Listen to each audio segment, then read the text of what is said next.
పార్టీకి పెద్దగా దెబ్బపడేది ఏం లేదు దీంట్లో. ఒకటి నెంబర్ 1, ఎందుకంటే అతను అరెస్ట్ అయిపోతే అర్జెంటుగా వైసీపీకి కొత్తగా పోయే నష్టం ఏం లేదు కదా, వాళ్ళు ఆల్రెడీ ప్రిపేర్డ్గా ఉంటారు.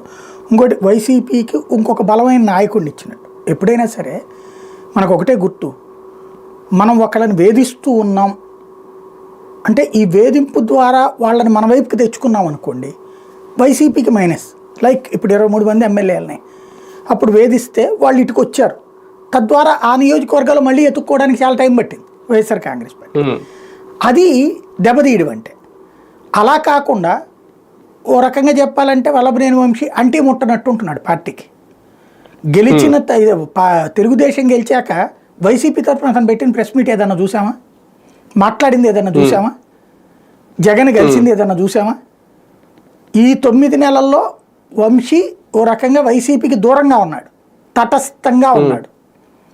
అంటే వంశీ అనే ఉందండి, చాలా మంది దూరంగానే ఉన్నారు. అలాగే కొడాలి నాని గారు కూడా అంత పెద్ద దగ్గరగా ఏం లేరుగా. నేను చెప్తున్న పాయింట్ అదేనండి. బేసిక్గా అలాగే దూరంగా అందరూ ఉంటున్నారు. ఎందుకు? ఇప్పుడే ఎందుకులే మనం వీళ్ళతో గొడవ పెట్టుకోవడం అనేది.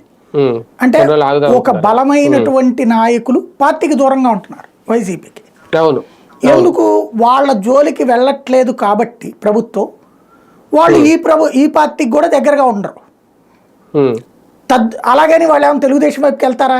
వెళ్తే రానిస్తారా? కొడాలి నాని, వల్లభనేని వంశీని సచ్చినా రానిరు అక్కడికి. ఇదివరకటి రోజుల్లో అయితే రానిచ్చేవాళ్ళేమో కానీ ఇవాళ ఏ కార్యకర్త ఊరుకోరు, అవసరమైతే గొడవలకి దిగుతారు వాళ్ళు. అంత బలంగా వాళ్ళందరూ నానినైనా వంశీనైనా వ్యతిరేకిస్తున్నారు. అలా వ్యతిరేకిస్తున్నప్పుడు వీళ్ళు ఆ స్థాయి కమిట్మెంట్ ఇక్కడ వైసీపీకి చూపిస్తున్నారా? ఇప్పుడు వల్లభనేని వంశీ అట్లాంటోడు ఇట్లాంటోడు అంత దుర్మార్గుడు అని వార్తలు రాస్తున్నారు కదా. అతను ఏ స్కూల్ నుండి వచ్చినోడు?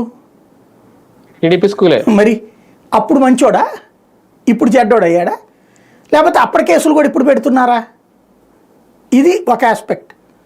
అంటే మన పార్టీలో ఉన్నంత వరకు అందరూ గొప్పోళ్ళే, మన పార్టీ మారగానే వాళ్ళు రాక్షసులు అయిపోతారు. ఇది జనాలకు తెలియదా?